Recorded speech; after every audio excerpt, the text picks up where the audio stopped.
শ্রীধাম নবদ্বীপ। এইখানে ছেলেকে সুশিক্ষিত করবার জন্য আমাদের জগন্নাথ মিশ্র সেখানে গিয়েছিলেন।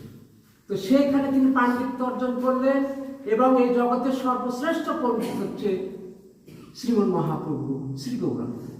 কিন্তু তিনি কিন্তু কোনো গ্রন্থ রচনা করেননি। করেছেন? তিনি কিন্তু অনেক গ্রন্থ রচনা করতে পারতেন, করেননি। কারণ আছে, এগুলো অনেক গৌণ কারণ এবং মুখ্য কারণ আছে। এগুলো অনেক আপনারা বিজ্ঞ মানুষ, আপনারা জানেন, ভক্ত যেহেতু।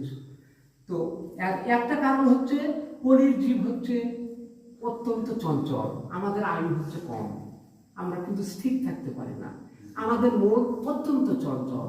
এই চঞ্চল মনে কিন্তু কখনো ভগবানের ভজন হয় না।